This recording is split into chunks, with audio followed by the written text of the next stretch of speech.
Hello and welcome to this lesson on controlling heart rate. In the previous lesson we looked at coordinated responses and how the nervous system and the endocrine system can work together to bring about things such as the fight or flight response. Today we're going to look at how your body, using both hormones and the nervous system, can control your heart rate. By the end of this lesson you should be able to describe why the control of heart rate is involuntary. You should be able to explain how the nervous system monitors and has an effect on the heart rate, and you should be able to explain how hormones influence heart rate. So first of all, we need to just recap our memory on the electrical activity of the heart. So if we can put the subheading electrical activity of the heart.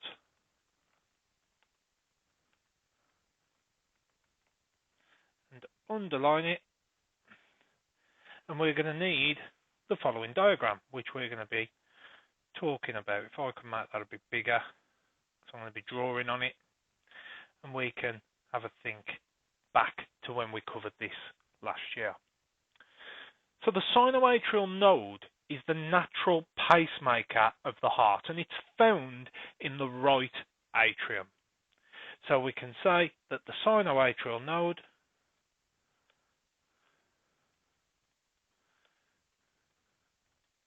sinoatrial node, or for short, the SAN, is the natural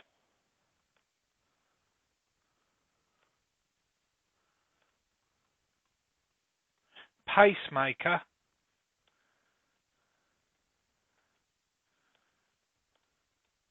of the heart,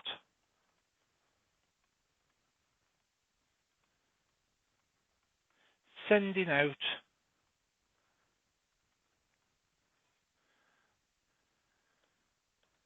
action potentials.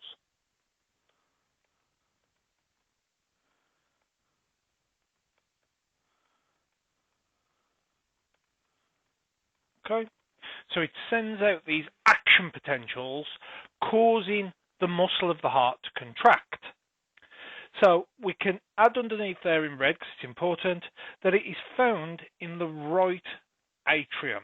This is a diagram I've just taken off Google. So we can add underneath here that it is found in the right atrium. Please remember, all keywords are in green, all important points are in red. So this sinoatrial node will send out electrical activity, it will send out action potentials, causing the electrical activity to spread through the walls of the atria. So if I can change the colour, we'll just use this orangey colour. When this sends out electrical activity, it spreads through the walls of the atria, causing the atria to contract. Okay? So as this spreads out, these atria contract, causing what's known as atrial systole. So we can say that the SAN sends out electrical activity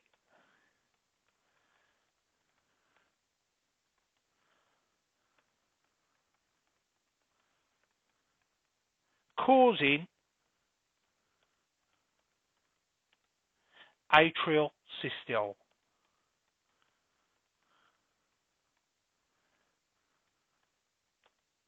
What we mean by atrial systole is that the atria contract. So we can put that the atria contract.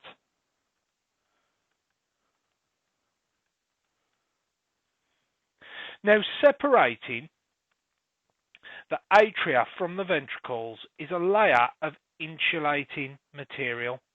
Okay, we've got this insulation separating the atria from the ventricles.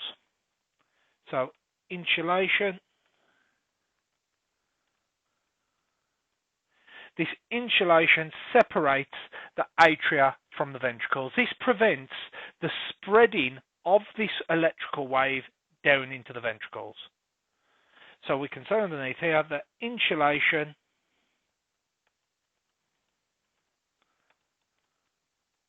between the atria and ventricles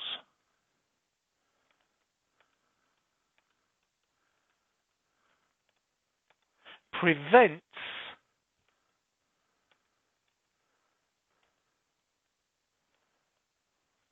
electrical activity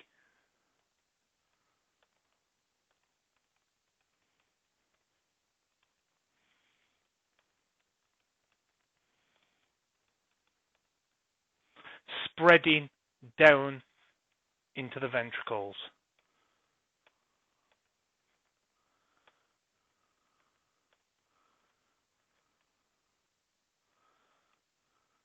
Spreading down into the ventricles. That's the worst E ever.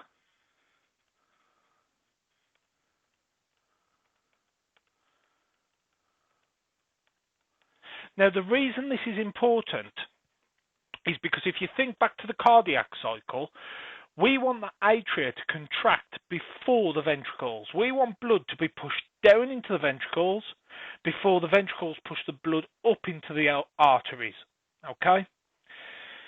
So in order to allow this to happen, we have the sinoatrial node sending out this electrical activity through the walls of the atria, causing them to contract. The electrical impulse is slightly delayed getting to the ventricles by this insulation. So we get this da-dum, da-dum, da-dum of the heart. The duh is the atria contracting, while the dum is the ventricles contracting. So we got da-dum, da-dum, da-dum. We want the duh before we want the dum. And this insulation ensures that we get the duh before we get the dum. Okay? In order for the electrical activity to get down into the ventricles, it has to go to this atrioventricular node.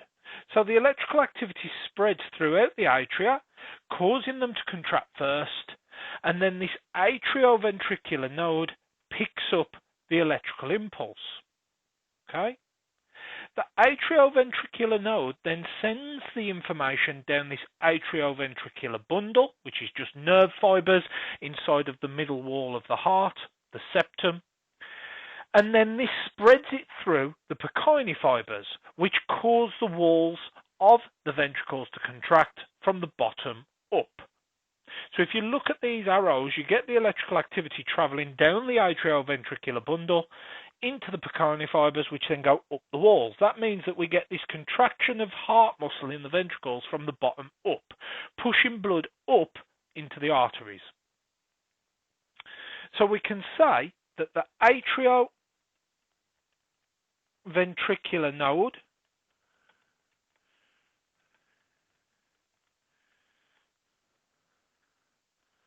or the AVN for short, picks up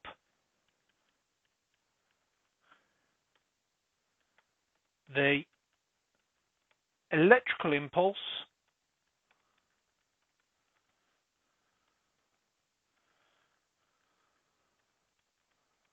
comma, passes it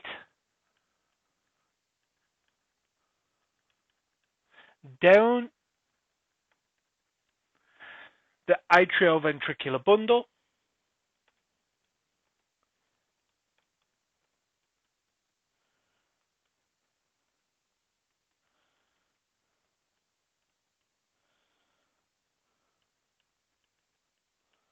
and into the Purkinje fibers.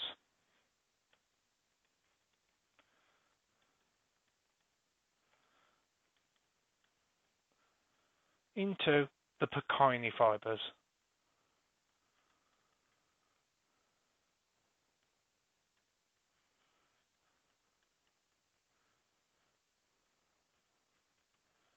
which cause ventricular systole.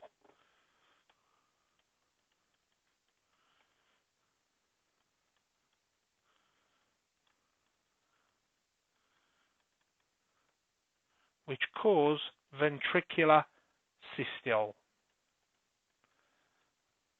What we mean by ventricular systole is that the ventricles contract.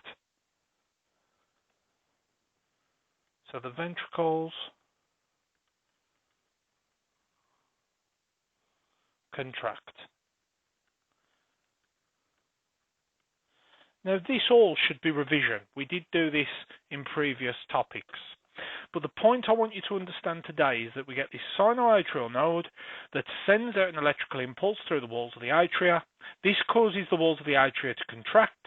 Insulating fibers between the atria and the ventricles prevent the electrical activity spreading down. The only way that the electrical activity can go down into the ventricles is if it goes to this atrioventricular node first, which pass the electrical impulse down the atrioventricular bundle into the Purkinje fibers, causing the ventricles to contract from the bottom up, pushing blood up into the arteries.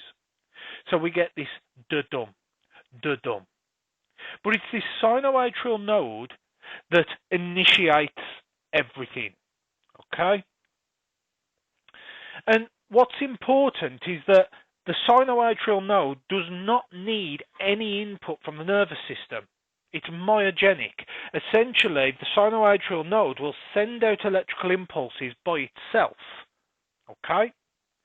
So I'm going to put in red because it's important that the SAN does not need input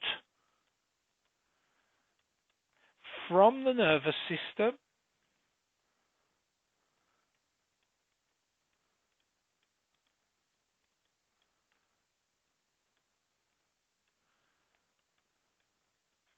to send out electrical impulses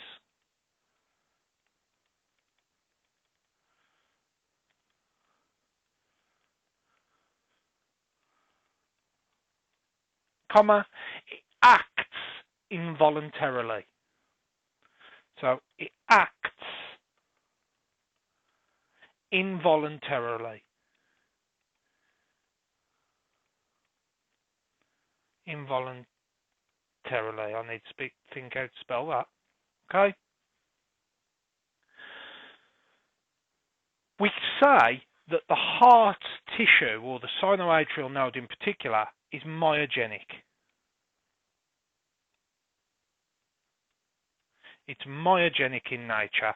It does not need input from the nervous system in order to contract. So, does not need input from the nervous system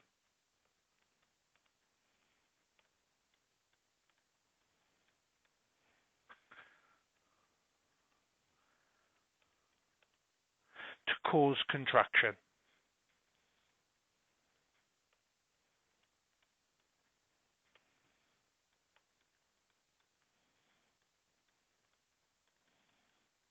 Okay, so we've said that the sinoatrial node sends this electrical activity through the walls of the atria, causing them to contract. Insulation prevents this electrical activity spreading down into the ventricles. The only way the electrical activity goes down into the ventricles is through this atrioventricular node, down the atrioventricular bundle, and up through the Purkinje fibers, causing this delayed response of the ventricles contracting. We get the da-dum, da-dum. This sinoatrial node is the thing that initiates everything. It starts the whole process off. And it's said to be myogenic. It happens involuntarily and it does not need input from the nervous system. It will simply happen on its own. So when we look at our learning objectives, it says, can you describe why the control of heart rate is involuntary? It's because this sinoatrial node does not need input from the nervous system. It simply sends out waves of electrical activity by itself. So, if we refresh our screen, sorry, I had a bit of something come over me and I thought that I wasn't recording then. I've already recorded this video 3 times. Can we put the subheading, please? The role of the brain in controlling heart rate. The role of the brain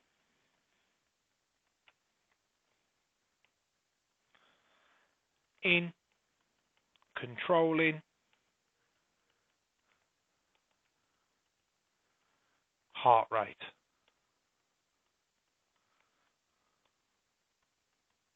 And underline it, please. Now, the SAN can cause a heartbeat without any input from the nervous system.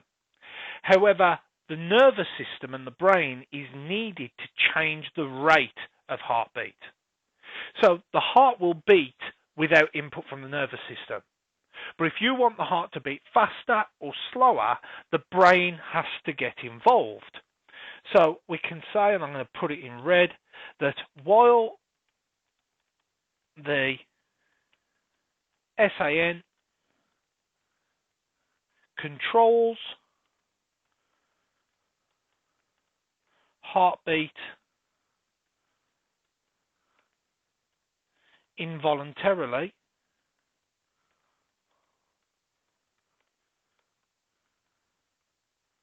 comma, the nervous system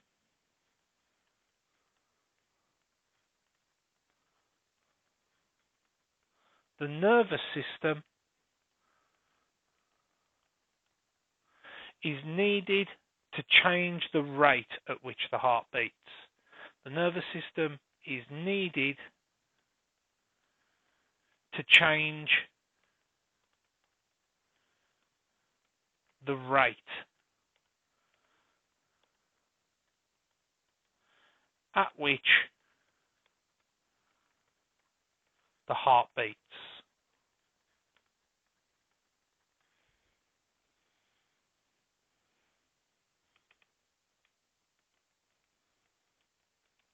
Okay. Now, roughly, our resting heart rate is somewhere between 60 and 80 beats a minute. However, if you're exercising, this can go over 140 beats per minute. And if you're sleeping, it can drop to about 50 beats per minute.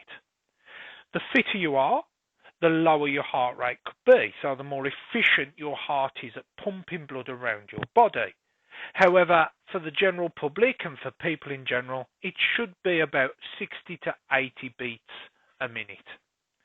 So we can say at rest, heart rate should be about 60 to 80 BPM. BPM stands for beats per minute. We can say that during exercise,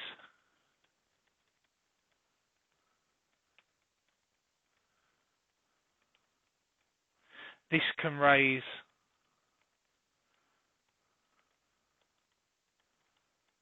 to about 140 beats per minute. However, that is dependent on the person. I know when I exercise, I often wear a heart rate monitor, and I know that my heart rate frequently goes well above 140 beats per minute. I think the highest I've ever had it at was 192 beats per minute. When you're asleep, it can drop to about 50 BPM. So when asleep, it can drop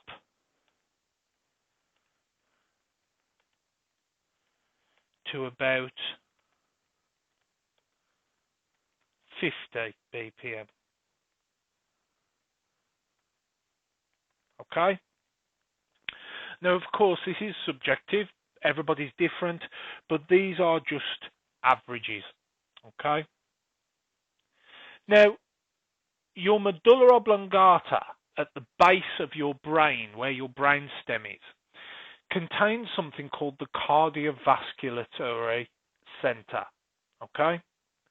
The cardiovascular center contains the cardio-acceleratory center and the cardio-inhibitory center.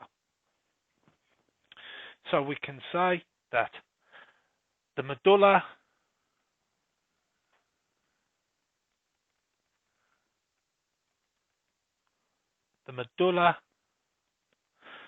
oblongata contains the cardiovascular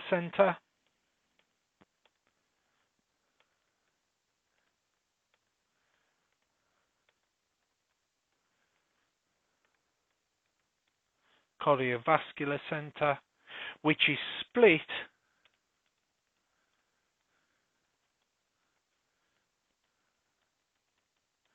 into the cardio-acceleratory center,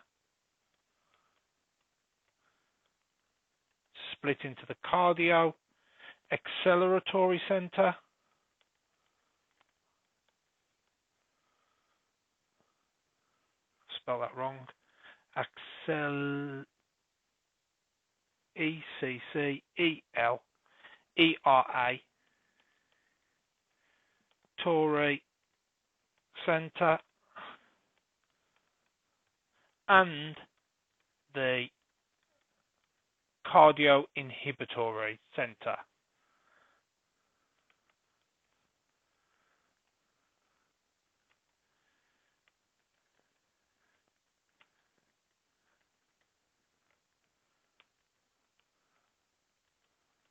Okay, now it doesn't take a genius to work out what each of these do. The cardio-acceleratory center speeds up your heart rate, while the cardio-inhibitory center slows it down. Okay, so we can just write these as keywords.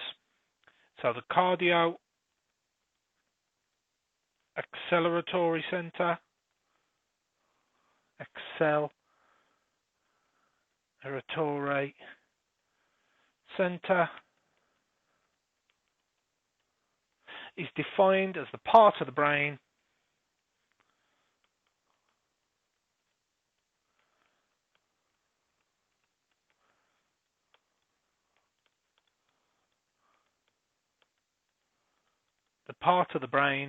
that sends impulses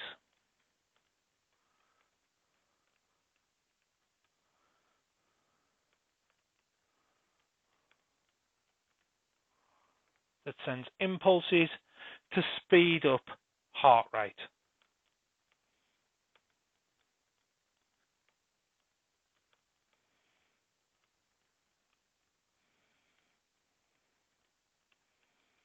Okay, now it does this via what's known as the accelerator nerve. So we can add underneath here, put in this color, that the cardio-acceleratory center stimulates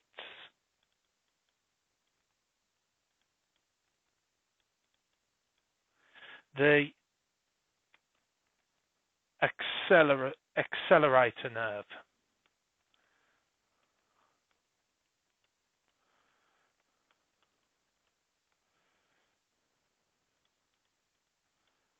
Okay. On the other hand, we've got the cardio-inhibitory center,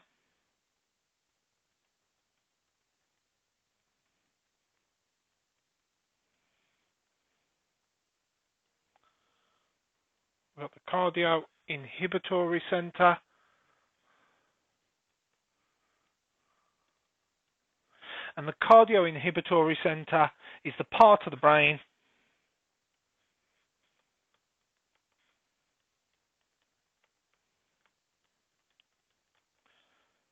part of the brain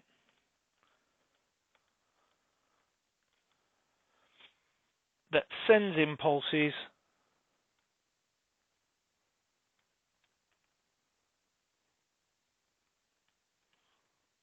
that sends impulses to slow down heart rate.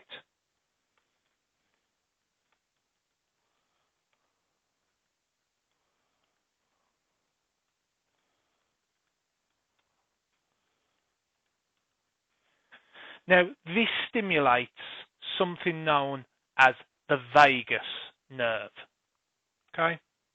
So this stimulates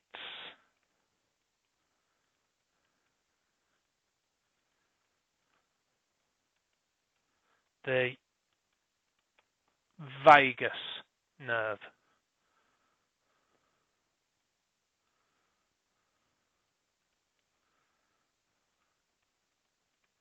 Okay?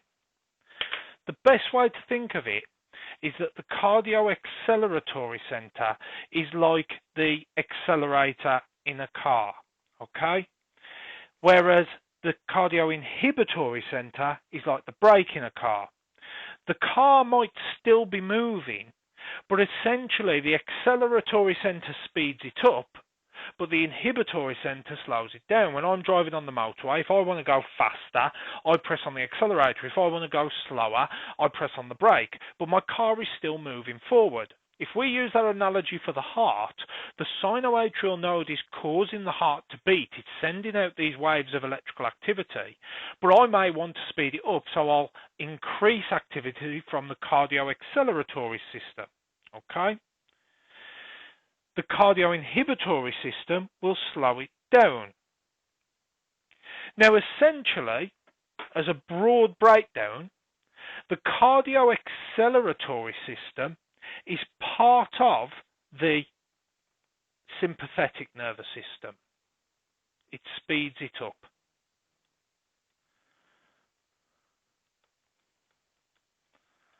So it's part of the sympathetic nervous system.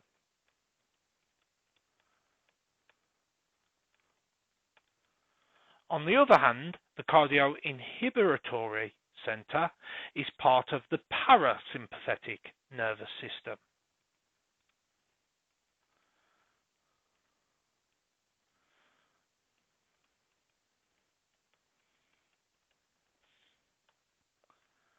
Okay? It might be worth noting that anything that is part of the sympathetic nervous system speeds things up. Anything that is part of the parasympathetic nervous system slows things down. So, we've said that while the sinoatrial node controls heartbeat involuntarily, the nervous system speeds it up or slows it down. Usually, it keeps the SAN keeps it at about 60 to 80 beats a minute. If you start exercising, your nervous system raises your heart rate so that we're delivering enough oxygen and nutrients to muscle cells so that you can contract those muscles to carry out exercise. And when you're asleep, it drops it to about 50 BPM because you don't need as many of these nutrients. The medulla oblongata contains the cardiovascular center, which is split into the cardio-acceleratory center, which speeds up your heart rate by stimulating the accelerator nerve and is part of the sympathetic nervous system. The cardiovascular center also contains the cardio-inhibitory center, which is the part of the brain that sends impulses to slow down heart rate via the vagus nerve, and it is part of the parasympathetic nervous system. Okay? Right then. Let's refresh our screen and we'll do a bit of a flow diagram. We're still going to go with the same subheading, it's just that I run out of space. And we can do, as I said, a bit of a flow diagram. So we've got the medulla oblongata. The medulla oblongata. Okay. We've got a need to decrease heart rate. And I'm going to put that in blue. I'm going to use a better blue because that one's harder to see. We'll draw an arrow and we'll say need to, in fact, apologies, I'm going to do that at the bottom because we're going down. So need to decrease heart rate. So, for example, when you're asleep, the medulla oblongata will activate your cardio-inhibitory center. The cardio-inhibitory center. Okay? The cardio-inhibitory center will send a message to the SAN and the AVN via this vagus nerve. So I'm going to put on there in red the vagus nerve.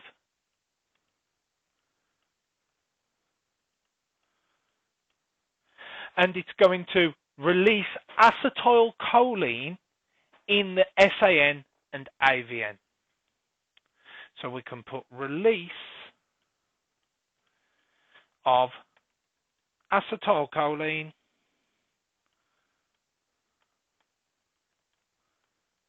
remember, this is a neurotransmitter in the SAN and the AVN. So both the SAN and the atrioventricular node are activated. Acetylcholine inhibits impulses from the SAN. So we can say that acetylcholine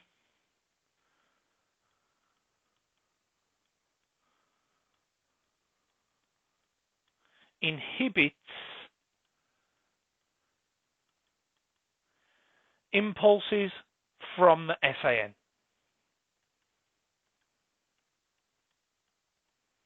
Impulses from the SAN. Okay? And as a result, heart rate and beat strength lowers. So our end result of this is that heart rate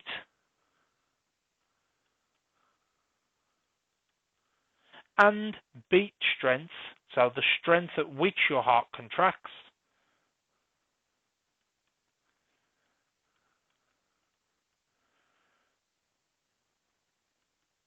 is reduced. Okay? On the other hand, if we need to increase heart rate, which I'm going to do in this orangey colour, so we can draw an arrow and we can put need to increase heart rate.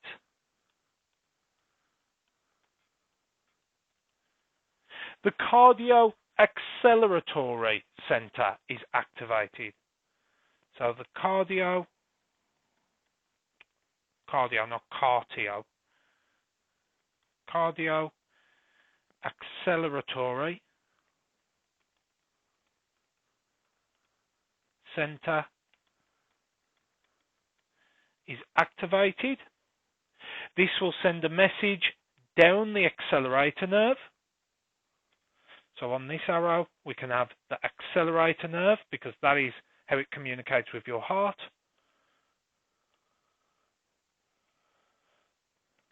Accelerator nerve. This time, it causes the release of noradrenaline in the SAN. So noradrenaline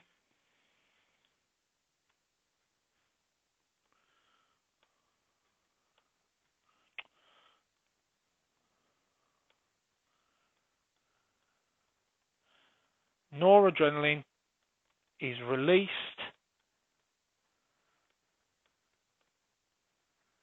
That's the worst handwriting I think I've ever done, and that's saying something.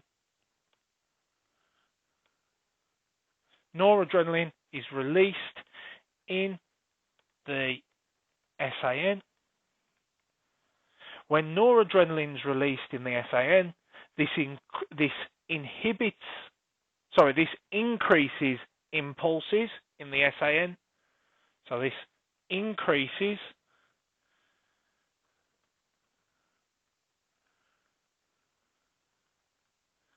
impulses from the SAN, which as a result increases heart rate and beat strength. So heart rate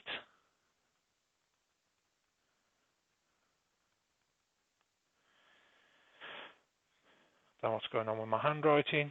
Heart rate and beat strength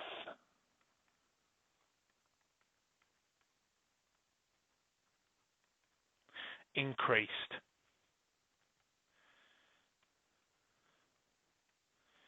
So when you are asleep, for example, there is a need to decrease your heart rate. You don't need to be having that much oxygen and glucose being delivered to the cells of your body.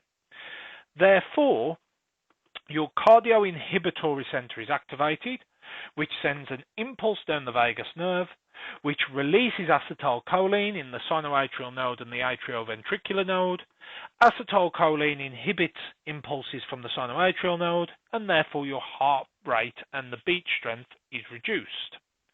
On the other hand, when you need to increase your heart rate, such as when you are exercising, your cardio-acceleratory center sends an impulse down the accelerator nerve, which causes the release of noradrenaline in the SAN, which increases impulses of the SAN, which then increases your heart rate and beat strength. Okay? So, let's move on. Let's have a look back at our learning objectives before we do. You should now be able to tell me how the nervous system monitors and has effects on the heart rate. So, for example, we've said that the nervous system can have effects on the heart rate by activating the cardio-acceleratory center or activating the cardio-inhibitory center. We need to think about how the nervous system monitors that now. Okay, so we're not quite done with that second learning objective. So can we put the subheading, please? Chemoreceptors and pressure receptors.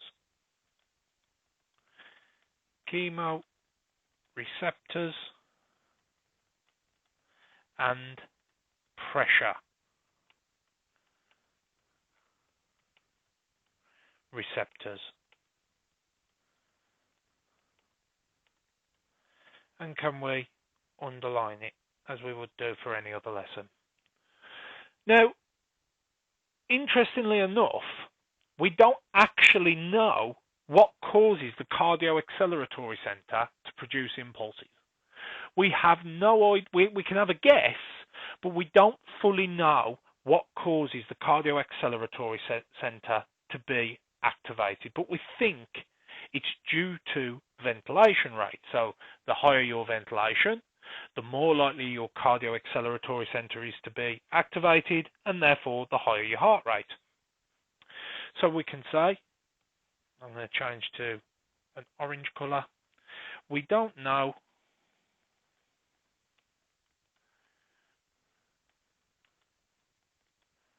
what stimulates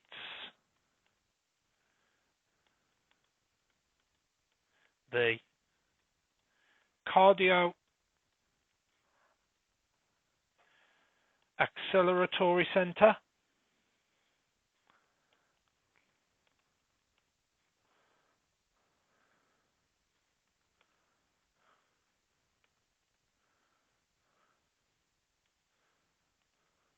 cardio-acceleratory center but it's thought that it's linked to ventilation rate. But it is thought to be linked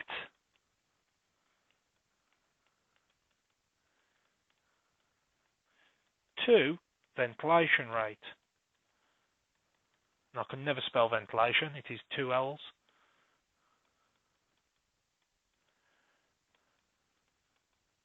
Okay? If oxygen levels are low in the blood and carbon dioxide levels are high in the blood, ventilation rate increases and somehow that causes your heart rate to increase. So we can say that if oxygen levels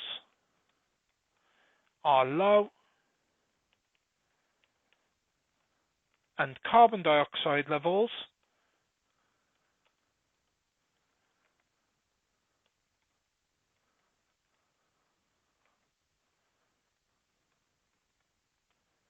are high in the blood,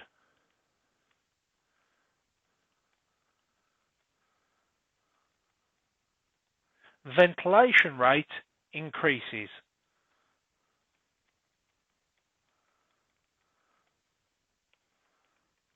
Ventilation rate increases, which somehow increases heart rate.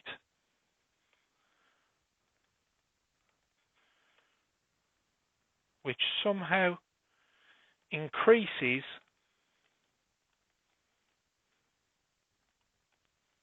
heart rate.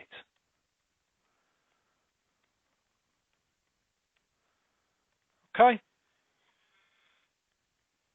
Now we know that there are something called chemoreceptors found inside the aorta and found in the carotid arteries. The carotid arteries are arteries in your neck that feed your brain with oxygen, which cause ventilation rate to increase. So our next keyword is the term chemoreceptor. Chemoreceptor.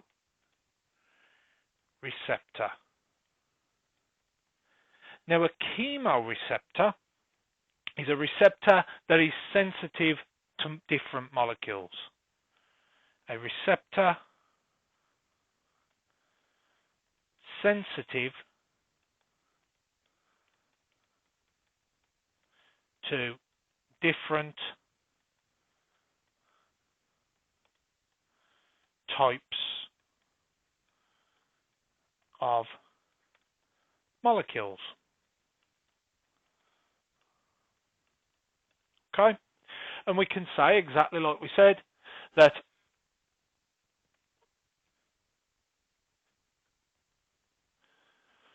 chemoreceptors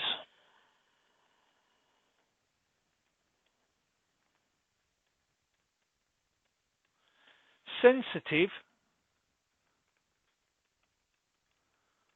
to oxygen and carbon dioxide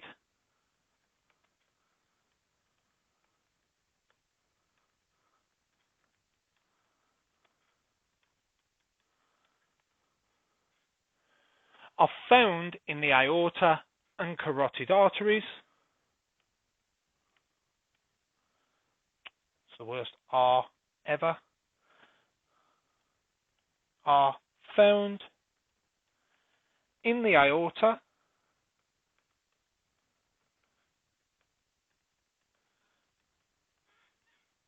and carotid arteries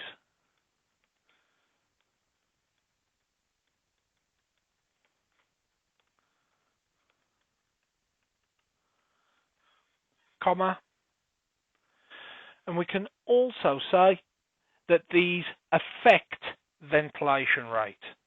So which affect ventilation rate.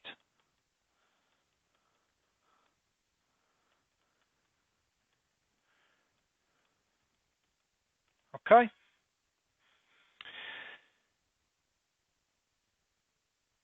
Now we do know that the cardio-acceleratory system and the cardio-inhibitory system are under direct control of pressure receptors, which are again found inside the walls of the aorta and the carotid arteries.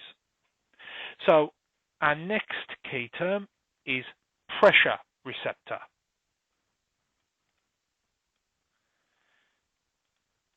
Pressure receptor.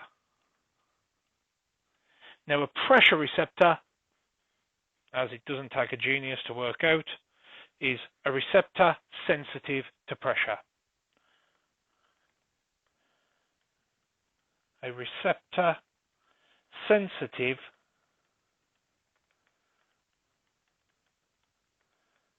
to pressure.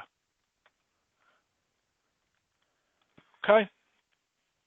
And as we said, both cardio-acceleratory and the cardio-inhibitory centers are under direct control of pressure receptors.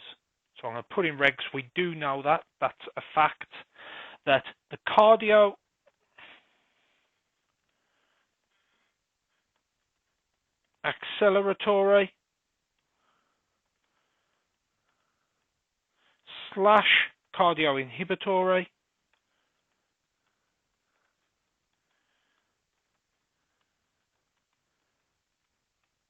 centers are under direct control of pressure receptors. Are under direct control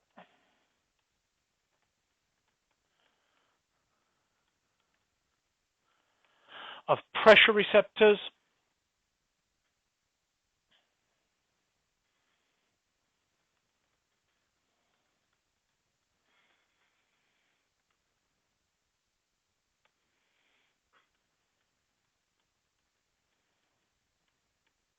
in the aorta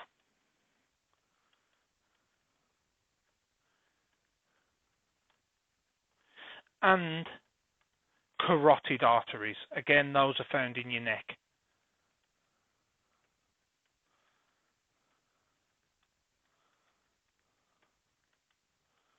Now, just to break this down so that you understand where this is coming from, essentially, if there is high pressure, the cardio-inhibitory centers activated. So high pressure equals the cardio-inhibitory center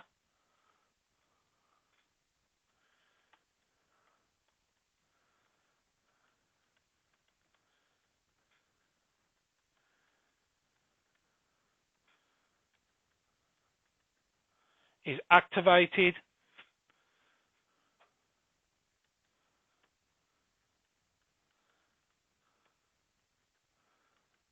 whilst if there is low pressure,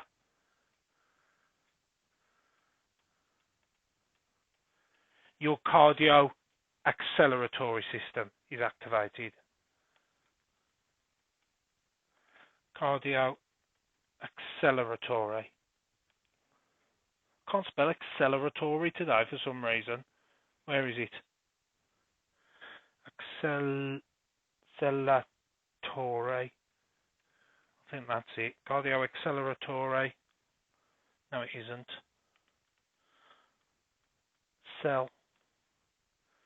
Acceleratory center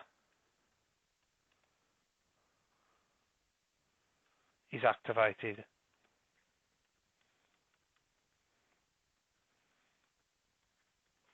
Okay, so chemoreceptors and pressure receptors, we don't fully understand what stimulates the cardio-acceleratory system, but it's thought that it's linked to ventilation rate. If oxygen levels are too low and carbon dioxide levels are high in the blood, ventilation rate increases, which somehow increases heart rate. We believe that this may be due to chemoreceptors. Chemoreceptors are receptors sensitive to different types of molecules. Chemoreceptors sensitive to oxygen and carbon dioxide are found in the aorta, and they're found in the carotid arteries. The aorta is one of the main arteries that takes blood away from your heart. Carotid arteries are arteries found in your neck, which affect ventilation rate. Pressure receptors are receptors sensitive to pressure. The cardio-acceleratory system and the cardio-acceleratory center are under direct control of pressure receptors in the aorta and the carotid arteries. If there is high pressure inside of the carotid arteries and the aorta, the cardio-inhibitory center is activated. If there is low pressure inside of the aorta and the carotid arteries, the cardio-acceleratory system is activated. Okay? So, a couple of key words before we finish. So we want it black, back to black, as Amy Winehouse said. So, keyword, and we did mention this briefly earlier. Sympathetic nerve fibers.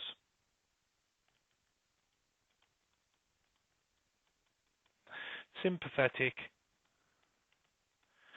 nerve fibers. Sympathetic nerve fibers speed up bodily processes. So,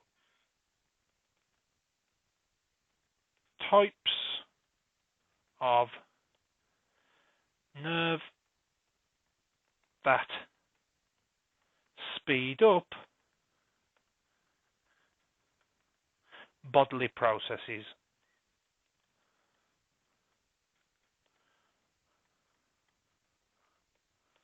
Like heart rate. Okay. So we said that you've got this acceleratory nerve fiber, which is part of the sympathetic nerve fibers that speed up heart rate. So an example of this we can put underneath, I'll go yellow, e.g. acceleratory or accelerator nerve. Okay. At the same time, noradrenaline is a transmitter molecule that has the effects of adrenaline. So noradrenaline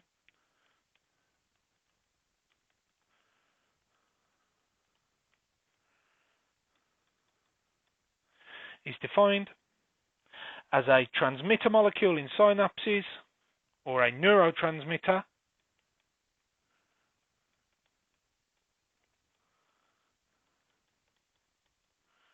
in synapses that has the same effects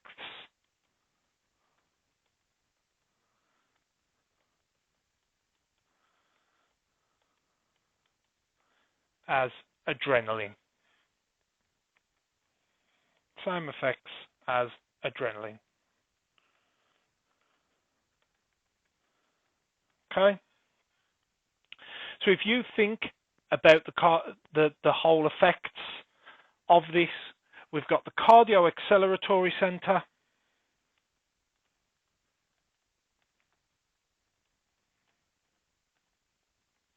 Can't spell it.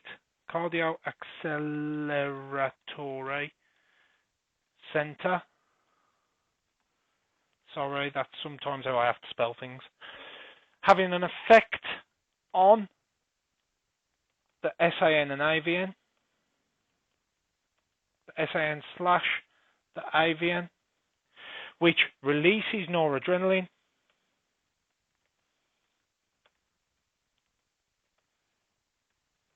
release noradrenaline,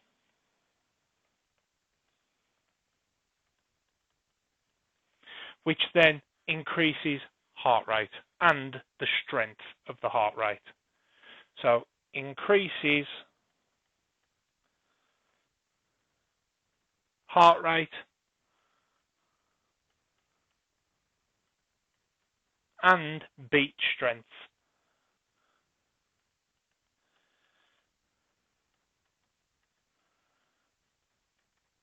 Okay, that does say beat strength, I can't fit it on. On this arrow, from the cardio-acceleratory center to the SAN and AVN, we need the accelerator nerve, the accelerator nerve, which is part of the sympathetic nervous system, which I'll put in red.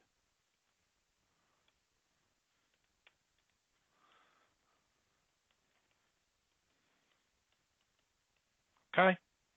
This is the nervous part. These are the hormonal parts. Okay? So this is the effect of hormones. On the other hand, you can have the parasympathetic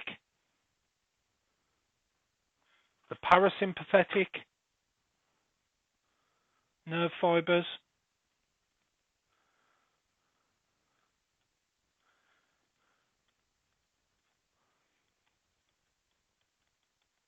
Parasympathetic nerve fibers. These are nerves, types of nerve that slow down bodily processes.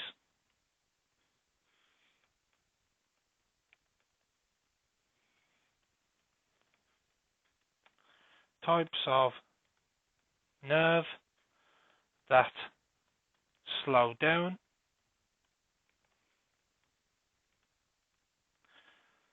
bodily processes.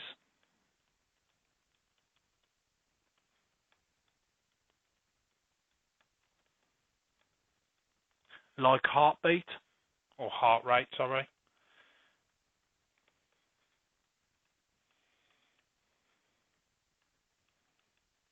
Like heart rate. You've got acetylcholine involved in this one, but we're not going to define acetylcholine. You just know that it's a nerve, it's a neurotransmitter. So this time we've got the cardio-inhibitory center. Cardio-inhibitory center, which has an effect on the SAN and the AVN.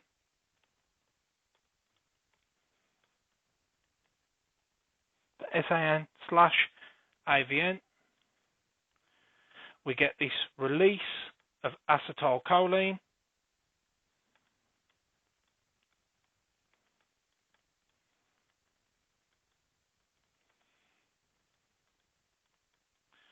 which slows heartbeat, and we get a weaker heartbeat.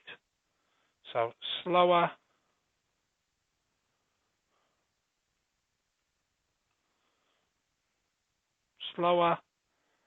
heart rate and weaker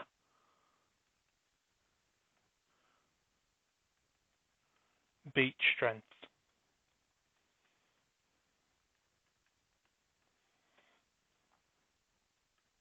Okay? Now the final thing we need to just think about, and I'm not going to wipe the board, don't worry, I can hear you all gasping for relief, is this idea of these two systems, so the cardio-acceleratory system and the cardio-inhibitory system, the sympathetic nervous system and the parasympathetic nervous system, are said to be antagonistic. A-N-T-A-G, antagonistic. And what this means is that they work against each other. One's trying to speed it up, one's trying to slow it get down. So work against each other.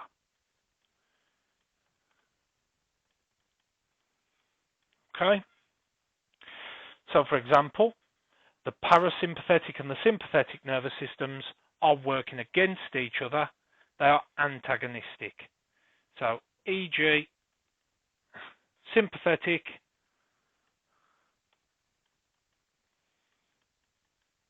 and parasympathetic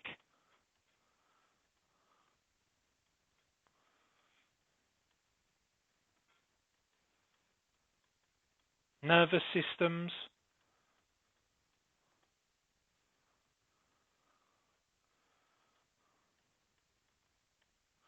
are trying to do opposite things.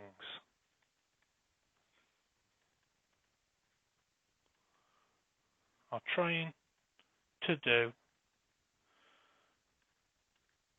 opposite. Hope you can spell opposite, I'm tired now. Opposite things. Okay? So the sympathetic nervous system is types of nerve fibers that try to speed processes up, such as heart rate. An example of this is the accelerator nerve. An example of the parasympathetic, which we didn't put down. So we can put e.g. the vagus nerve.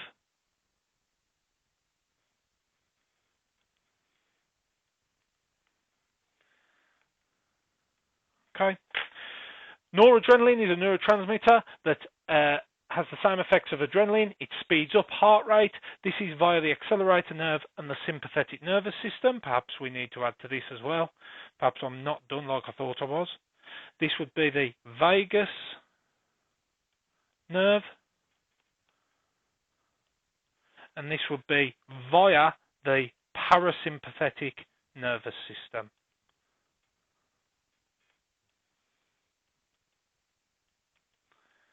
Okay.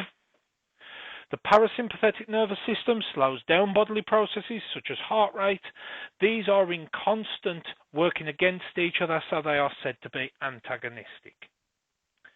So, you should now be able to describe why the control of heart rate is involuntary. You should be able to explain how the nervous system monitors and has effects on heart rate, and you should be able to explain how hormones influence heart rate.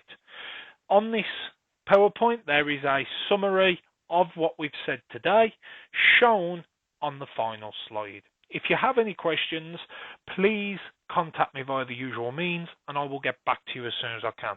Thank you for listening. See you in the next one.